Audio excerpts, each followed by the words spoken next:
Carl Jung almost never wrote about the moment shadow work actually finishes. Almost no one has. There are entire libraries on how to begin the descent, how to sit with the wound, how to name the pattern, and then the shelf just stops. But the people who get to the end of a real stretch of it keep reporting the same strange thing. Not a breakthrough, not a collapse, just quiet. A specific, disorienting kind of quiet that opens up when there is finally nothing left to process. For years, a person names the patterns, traces the wound back to where it started, journals the same 3 relationships from 6 different angles, and then one ordinary week, none of it produces anything new, not because they gave up, because the material actually ran out. Here is the part nobody warns them about. Every framework they used to measure their own growth was built to describe the struggle. So the moment the struggle goes quiet is the one moment none of those tools can read, and it gets mistaken for stalling, or numbness, or losing the thread completely. The work doesn't end at a door you walk through. It ends in open ground, with no trail forward marked yet. And what a person does standing in that open ground either sends them hunting for a new wound to reopen, or it teaches them the one thing shadow work itself was never going to teach them: how to just stand there. That is what this video is about. Consider a woman we'll call Priya. She isn't a real patient. She's a composite, built out of a pattern Jung's own psychology predicts, and that turns up constantly in the accounts of people who have done years of genuine inner work. Priya is in her mid-40s. She teaches at a primary school. Nothing about her life looks dramatic from the outside, and that is part of the point. For a long time, she had a running list. Her mother's silences and what they trained her to expect from everyone after. The marriage she finally left. The old version of herself that used to apologize for taking up space in a room. She worked all of it. Therapy for a few years, journaling most mornings, 3 different modalities as the years went on. An online group that met every Thursday to talk about exactly this kind of thing. And then, without deciding to, she runs out of list. She sits down to journal one morning, and there is nothing waiting there to be found. She scans for the old ache, the way you'd press on a bruise to check if it still hurts. And it doesn't. The Thursday group starts to feel like a rerun of a show she has already seen twice. Now, here is the thing that separates what's happening to Priya from just going numb or pretending she's fine. She checked. More than once, the way anyone who has done real work learns to check. The old material genuinely doesn't fire anymore. She isn't burying it. The processing is actually complete, and what's left where it used to live is a real, structural blank space. She didn't get worse at healing. She finished a stretch of it completely, and no one had ever told her that finishing feels like standing in an empty field instead of walking through a door. Some nights the screen is the wrong place for this. If you'd rather just listen, Surreal Mind is on Spotify now. The words, "In the dark," wherever you are. Links in the description. Modern psychology has circled the edge of this from a completely different direction. Richard Tedeschi and Lawrence Calhoun spent decades studying what they called post-traumatic growth, the documented way people can come out of a serious life crisis fundamentally changed by it. And their model matters here for one specific reason. The crisis alone produces nothing. The growth comes from the long cognitive struggle afterward, once a person's core assumptions about the world have been shattered and a new set hasn't formed yet. They describe the crisis itself as a seismic event, and what follows as a stretch of living in the rubble, where a person processes their way from raw, intrusive rumination towards something slower and more deliberate. and they were careful to say the growth shows up right alongside the distress. One never fully replaces the other. Now, what happens to Priya isn't trauma, and I won't pretend it is, but the shape is the same. Something structural came down. The old material, the old organizing project, and a new orientation hasn't arrived to take its place. Tedeschi and Calhoun documented that this in-between stretch is real, and that it's exactly where the change actually happens.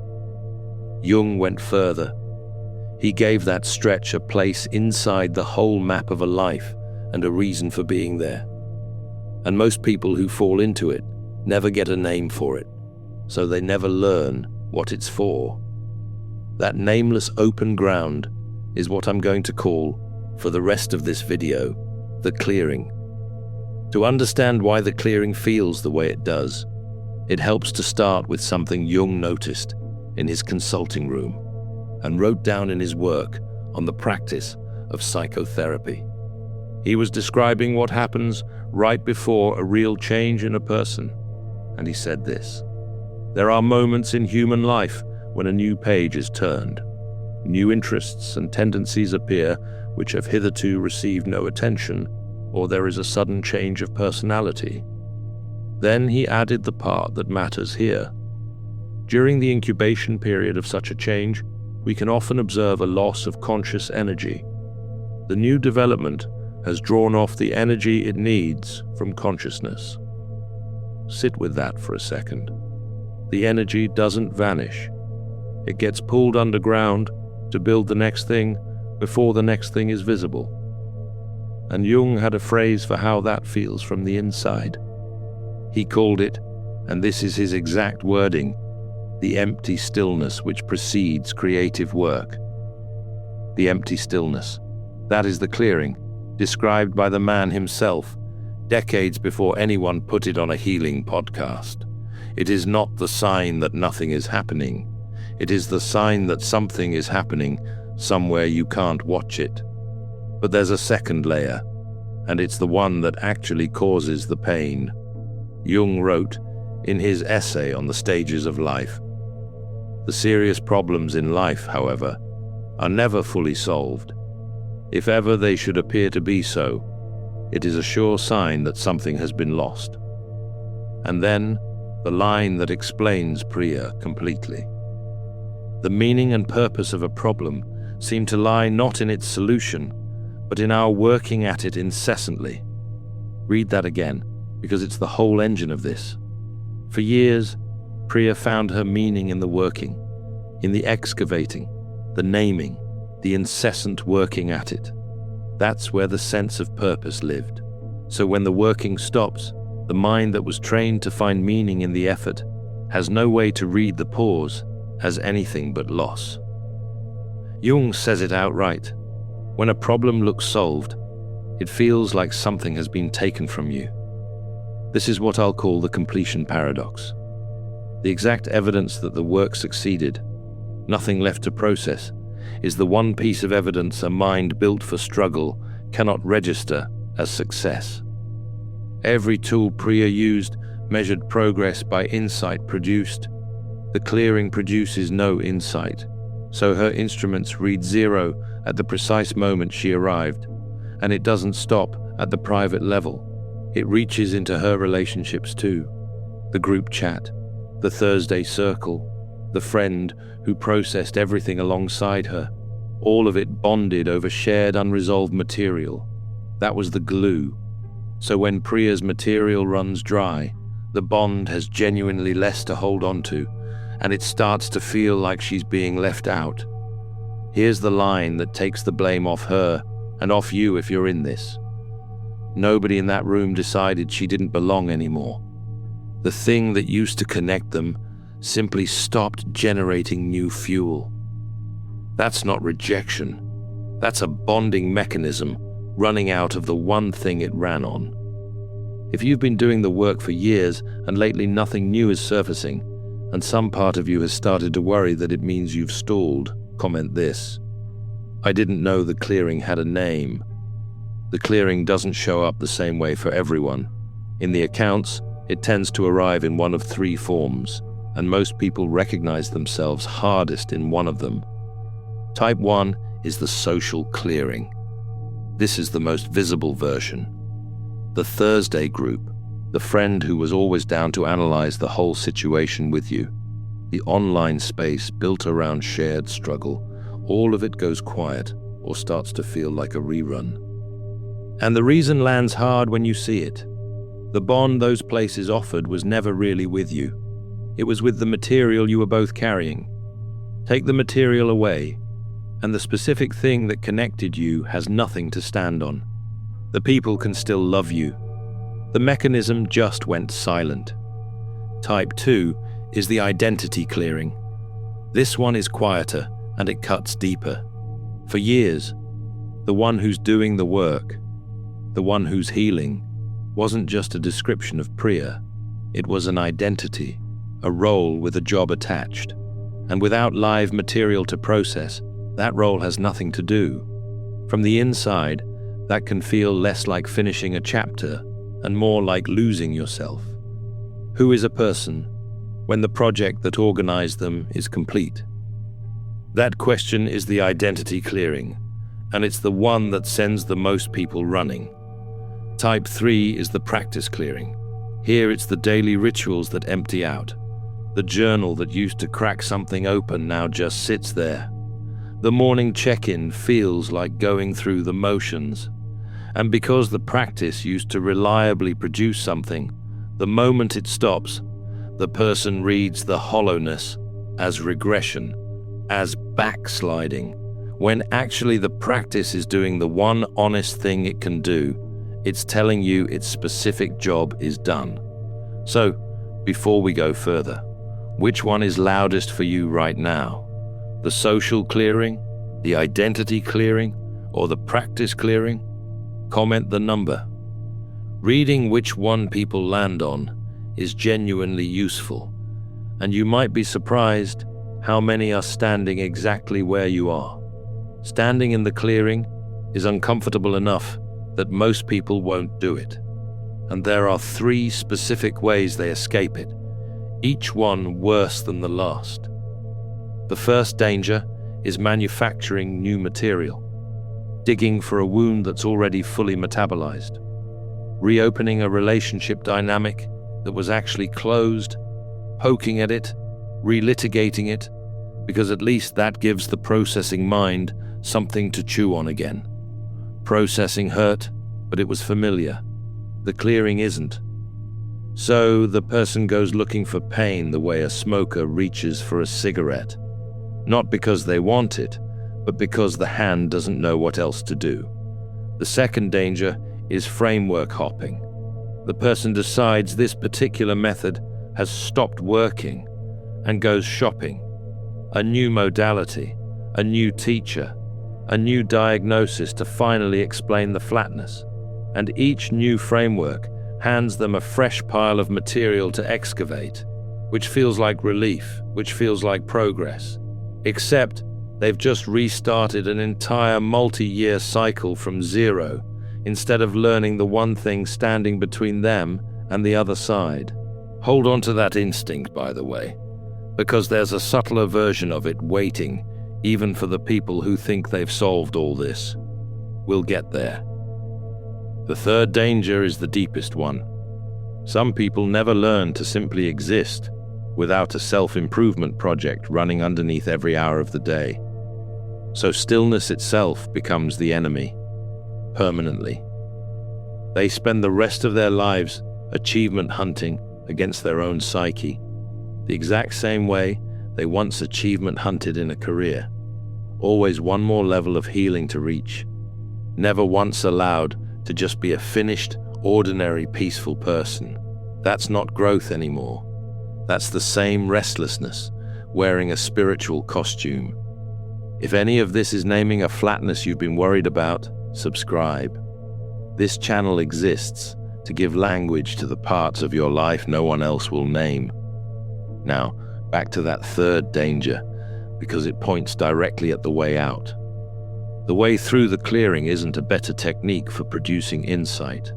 It's almost the opposite. I'm going to call it the standing practice. It has 3 parts, and none of them are about generating anything. Phase 1 is to stop generating. Here's the actual instruction, and it's smaller than you'd expect. Pick 1 full week where you don't journal about a problem, not a single one.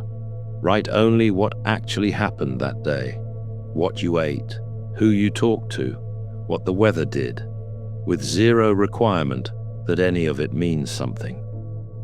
Most people who've done real inner work have never once written a page without mining it for insight. This is the first time the mining stops, and it feels strange, almost lazy, for about 3 days. Then it starts to feel like air. Phase 2 is to repoint the energy outward. Remember what Jung said, that the energy gets drawn off consciousness to build the next thing. You can help it. The attention that used to go into examining yourself gets pointed instead at building something, making something, or being with someone, without turning the moment into material. There's a real difference between using your attention to study your life and using it to actually live it. The clearing is where you relearn the second one. Phase 3 is to let the next orientation form on its own schedule. You do not force a next level of growth just to prove the work is still happening. Jung's own image for this is worth holding. He wrote that in the second half of life, the sun withdraws its rays in order to illuminate itself. The light doesn't go out, it turns around. But it turns on its own timing, not on yours, and every attempt to rush it is just danger number 2 in a nicer outfit. That's the standing practice. Stop generating, point the energy outward, let the turn happen when it happens. To see why the standing practice matters, picture 2 people who reach the exact same clearing and do opposite things with it. The first is someone you've probably met. Call it the pattern rather than a person. Every few years, they hit the flat stretch, read it as a sign the current method has failed them, and restart. New therapist, new modality, new online teacher, promising the insight the last one supposedly missed. And here's the honest part. Each cycle produces real growth. They aren't a fraud, and they aren't wasting their time entirely. But across 20 years of sincere effort, the one skill they never pick up is the only one that would set them free. The ability to stand still once the growth stops arriving. They mistake the pause between problems for a problem every single time, and so they never get to find out what's on the far side of it. The second person is Carl Jung himself, in how he described the shape of a whole life. In his essay on the stages of life, Jung doesn't treat the end of a phase as an emergency to be solved with a new method. He treats it as information, as evidence that one task is genuinely complete and that the next one belongs to a different season and will need different tools. He wrote that we cannot live the afternoon of life according to the program of life's morning. For what was great in the morning will be little at evening, and what in the morning was true will at evening have become a lie. The tools that got you here are supposed to expire. That's not the system breaking, that's the system working, same starting point. The flat, quiet clearing. 2 completely different endings, which means the clearing itself doesn't decide anything. What a person does while standing in it does. It's a choice, not a verdict. And it would be easy to hear all of this as Jung lecturing from some calm summit, having figured it out in advance. He didn't. He said the quiet part out loud, and it's a strikingly humble thing for a man of his stature to admit. Writing about this exact transition, the step from one half of a life into the next, he said we are wholly unprepared for it. Not the careless, not the unexamined, everyone. His words, thoroughly unprepared, we take the step into the afternoon of life. Worse still, we take this step with the false assumption that our truths and ideals will serve us as hitherto. Think about who is saying that. The man who mapped more of the inner world than almost anyone alive, telling you plainly that when he reached this stretch himself, he had no map for it either. He wasn't describing the clearing from a safe distance.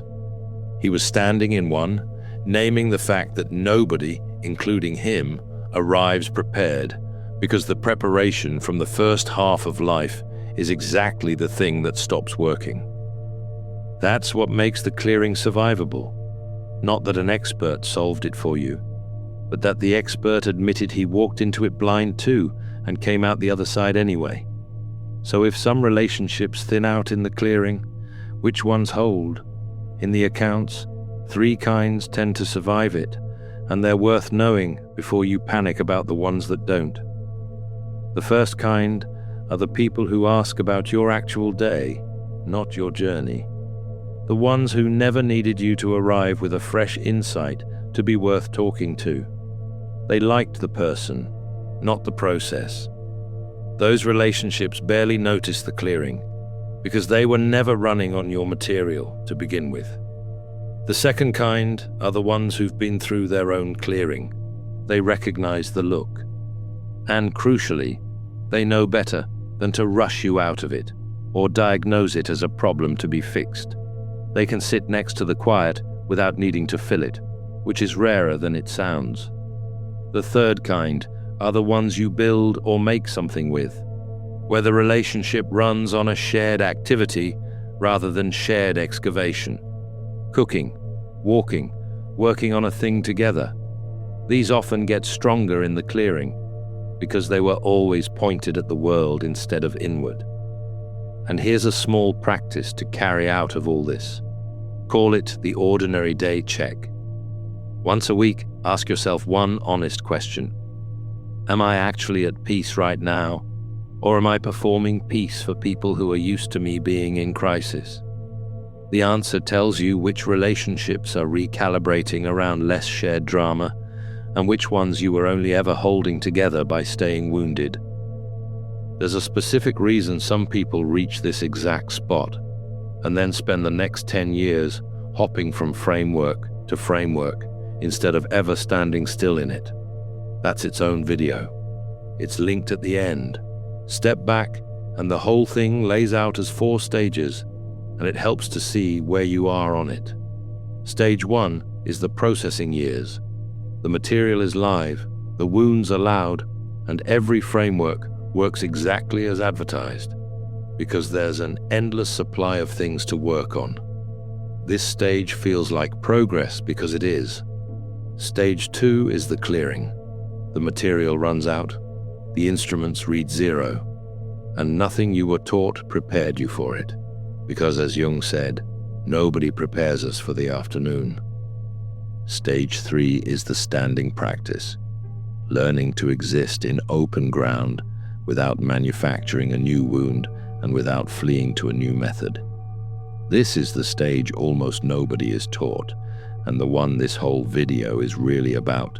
And stage 4 is the new orientation, whatever the next real task of your life turns out to be, arriving on its own schedule, in its own season.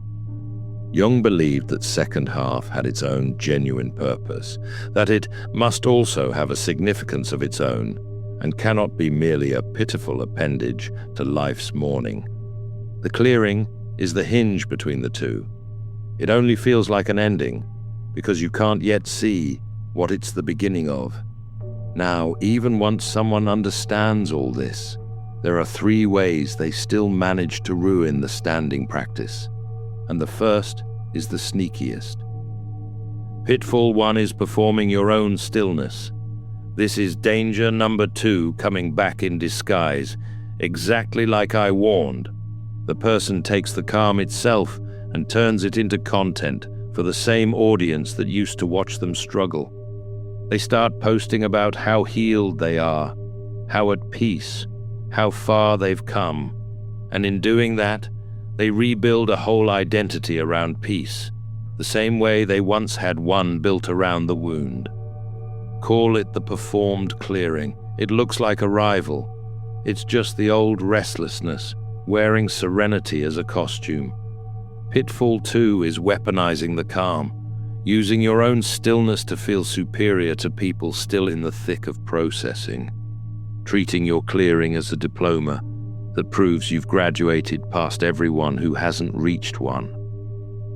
This one's especially poisonous because it's so easy to dress up as wisdom, and it eats away at the exact relationships that would otherwise survive the clearing. Pitfall 3 matters most, and I want to be careful and clear about it. Real, integrated stillness and a flat, checked-out numbness can look identical from the outside. But they are not the same thing, and the difference is important. The clearing still has color in it. An ordinary Tuesday can be genuinely pleasant. But if nothing has felt like anything at all, not good, not bad, not neutral, for a long stretch, that is worth bringing to a real professional. That's not the clearing, and no reframe from a video should talk you out of getting it looked at. Honesty about this is what keeps the whole idea trustworthy. If that distinction just landed for you, comment this: I didn't realize stillness could become its own performance. And if the clearing feels strangely unmapped, there's a reason for that, and it's bigger than any one person. Nearly every tradition that describes a purification stage documents that stage in exhaustive detail. The dark night of the soul is an entire literature.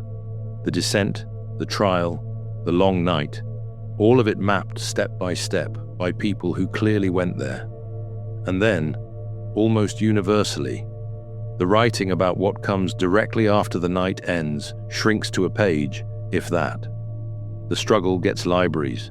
The stillness, after it gets a footnote. This isn't a gap in your understanding. It's a gap in what humanity bothered to write down across centuries, because the struggle is dramatic and the quiet afterward is not. The clearing feels uncharted because, honestly, it mostly is. You're not lost on a map everyone else can read. You're standing in the part of the map that was mostly left blank. So come back to Priya, standing in her empty field. She didn't lose her depth in that flatness. She ran out of material, which is a different thing entirely, and on the far side of learning to just stand there, without reopening an old wound, and without shopping for a new method, what eventually came back wasn't another problem to solve. It was an ordinary Tuesday she could actually enjoy. A morning where she wrote down what the weather did and didn't need it to mean anything. The next season of her life didn't announce itself with a breakthrough. It just quietly began on its own schedule, the way Jung said the light comes back when the sun turns to illuminate itself. And if you've been recognizing yourself this whole time, this next part is for you directly. If the insights have stopped coming, if the group chat feels like a rerun, if the version of you that was always processing something has gone unnervingly quiet, and you've been reading all of it as proof that you stalled out or lost the thread, hear this clearly. You haven't stalled, and you haven't lost anything. You're standing in the first open ground you've had in years, and nothing has to happen in it right away. That's the whole permission this video exists to give you. 30 minutes ago, that flatness was a problem with no name, and a quiet fear that you'd broken something. Now it has a name. It has a mechanism, straight from Jung's own consulting room, and it has a way to stand inside it without tearing open old scars, or starting the entire search over from zero. That understanding is the thing you get to keep. Jung once described his own version of this in an interview near the end of his life. He said, "From time to time I need to stop, to just stand there. If someone were to ask me, 'What are you thinking of just now?' I wouldn't know. I think unconsciously." The most mapped mind of the inner world, and this was his practice. Stop. Stand there. Let the deep part work while the surface goes quiet. So here's the honest question to leave you with. Which clearing are you actually standing in right now? The social one, where the room went quiet? The identity one, where the role you played is out of work? Or the practice one, where the rituals emptied out? Comment the one that just described you. And if this gave language to something you've been carrying without a word for it, that's what this channel is for. Thank you for watching. See you in the next dimension. Empaths aren't broken, they're alchemists in progress. The Alchemist's Path gives you drills, Jung-based boundaries, and 3 exclusive chapter videos to turn overwhelm into clarity. By Surreal Mind, 236-page downloadable ebook in stock. Begin now at thesurrealmind.com.